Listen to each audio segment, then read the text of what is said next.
Bienvenue à la table du Seigneur. Ouais! Chers amis, la table du Seigneur est une chaîne chrétienne qui vous annonce les vérités de l'évangile de façon le plus simple. Alléluia. À la table du Seigneur, vous êtes toujours les bienvenus. Chez le frère Christian, il y aura toujours de la nourriture en abondance et vous repartirez bien repus. Nous allons voir la réaction. Regardez la réaction du Père devant le péché, devant le pécheur qui revient à lui, qui change de direction et revient à lui. La réaction, c'est toujours la même. Comme dans le jardin d'Éden, quand Dieu a retrouvé Adam, qui s'était éloigné.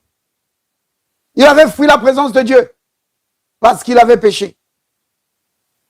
Dieu a manifesté son amour à Adam et à Ève.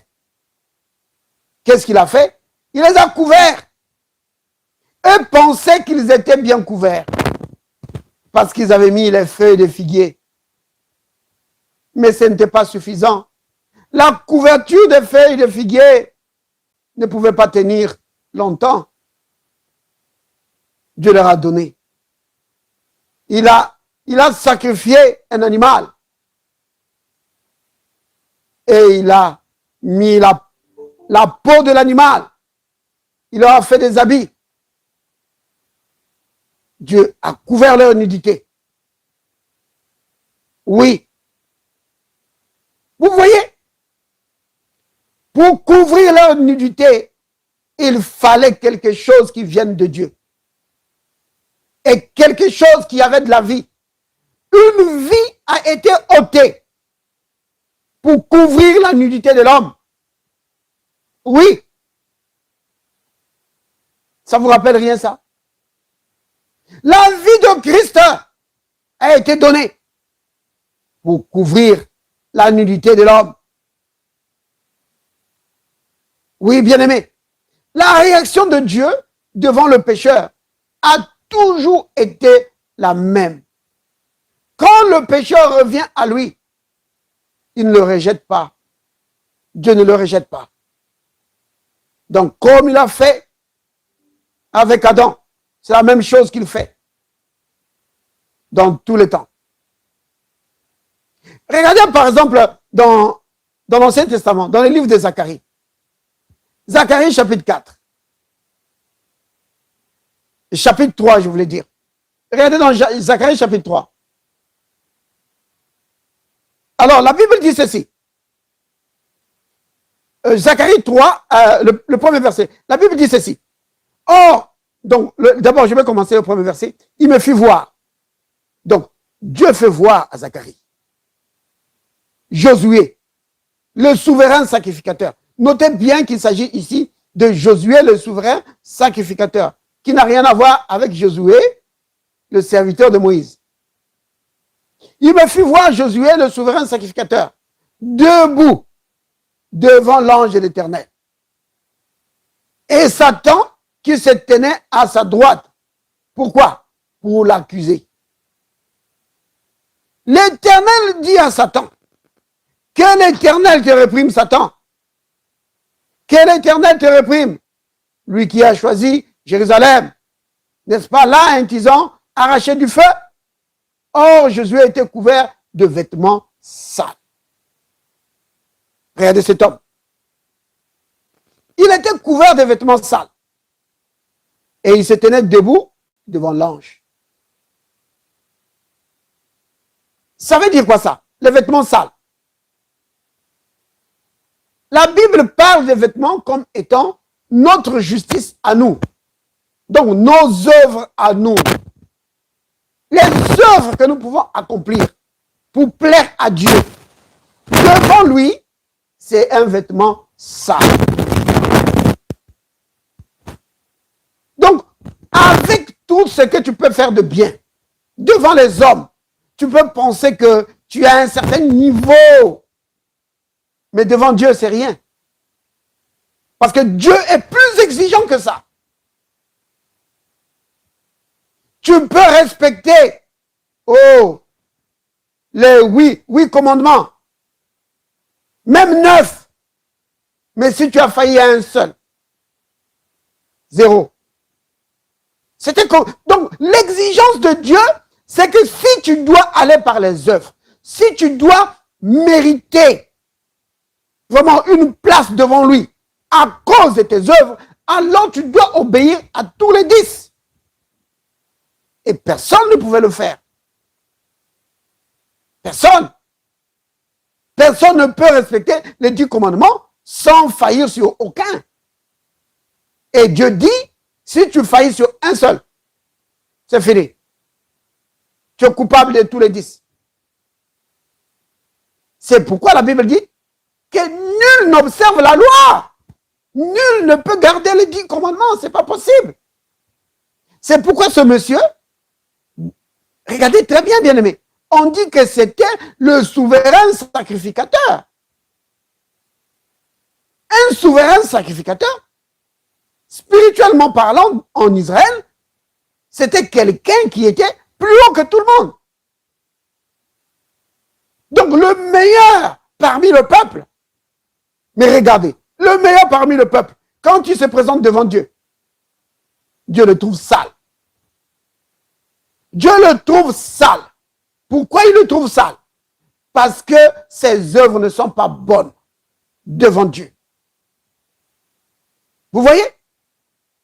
Et parce que ses œuvres ne sont pas bonnes devant Dieu, regardez, au verset 2, prenons d'abord le verset 1. On dit que Satan était là. Qu'est-ce qu'il faisait? Pour accuser. Vous voyez? Sur la base de nos œuvres, sur la base de ce que nous pouvons faire, il y aura toujours des failles. Et Satan pourra toujours venir accuser. Dire que ça ne va pas ici, ça ne va pas là. Regarde, il a menti ici. Il a dit, ce qu'il a dit, ce n'était pas tellement la vérité. Il a quand même changé quelque chose ici. Il y aura toujours quelque chose dans ta vie. Oui. Une chose sur laquelle Satan pourra pointer le doigt et dire qu'il n'a pas dit les choses comme il faut. Il n'a pas fait les choses comme il fallait. Donc tu es sale. Devant Dieu, tu es sale. Vous voyez? Satan l'accuse. Il dit, regardez, regardez. C'est le meilleur parmi le peuple. Mais regardez comment il est sale. Il ne garde pas la loi. Il n'obéit pas à la parole. Il doit être condamné.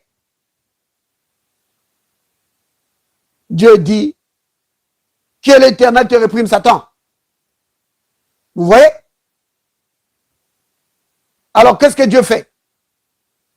Il dit, bon, Zacharie, il dit plutôt, Josué, je suis désolé, tu es trop sale, je ne peux pas t'accueillir. Ton habit est trop sale, Josué, je ne peux pas t'accueillir. Non! Dieu ne dit pas ça. Dieu va maintenant donner une solution à Josué. Vous voyez? Il y a des habits sales. Satan est là et l'accuse. Le type est coupable. Alors Dieu vient avec la solution. Dieu dit, donc verset 4. Donc on est en train de lire dans Zacharie, chapitre 3, verset 4. L'ange prenant la parole dit à ceux qui étaient devant lui, ôtez-lui les vêtements sales. Oh là là, béni soit le nom du Seigneur. Ôtez-lui les vêtements sales. Oui. Puis il dit à Josué, vois, j'enlève ton iniquité, j'enlève tes péchés. Vous voyez? C'est ça. La réaction de Dieu devant le pécheur qui vient à lui. C'est cela. Il ne va pas le rejeter. Il lui enlève les vêtements sales. S'il enlève les vêtements sales, ce serait bien. Déjà. Mais il ne s'arrête pas là. Il ne va pas seulement te donner des vêtements propres. Non. Il te donne des vêtements. Regardez. Il dit, je te revêts d'habits de fête. Donc, ce n'est pas seulement des vêtements sales, des vêtements propres qu'il te donne. Il te donne des vêtements de fête. Vous comprenez la différence qu'il y a, n'est-ce pas? Tu peux porter des vêtements propres sans pour autant avoir des vêtements de fête. Quand tu mets des habits de fête, quand tout le monde regarde, tu dis, waouh, il s'est vraiment habillé pour la fête. Donc, c'est des vêtements de qualité que Dieu te donne. Oui, Dieu ne fait pas que pardonner ton péché. Non, il efface cela. Et non seulement cela, il te donne maintenant tout ce qu'il est. Oui, il te donne sa propre justice. Parce que ta justice, c'est un vêtement sale. Dieu maintenant te revêt de sa propre justice. On en a parlé hier, n'est-ce pas? Étant donc justifié par la foi. Donc, spirituellement parlant, tu revêts des habits de fête. Devant Dieu, tu es non seulement propre, mais tu es maintenant très distingué. Oui. Maintenant, les habits de fête, c'est pour faire quoi? Est-ce qu'on met des habits de fête pour aller dormir? Est-ce qu'on met des habits de fête pour juste aller dans la cuisine et cuisiner? Non! Des habits de fête pour participer à la fête. Mais c'est la fête de qui? Mais la fête du grand roi, Dieu lui-même.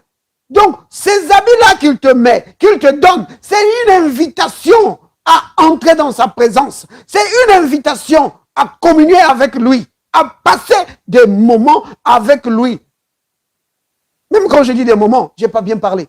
Je voudrais dire à rester dans sa présence. Parce que maintenant, tu es invité à être avec lui. Dans sa famille. Oui. À vivre dans la communion avec lui. Vous comprenez, bien aimé? Les vêtements que Dieu te donne, c'est des vêtements de fête. Ça, c'est la réaction de Dieu devant le pécheur qui vient à lui.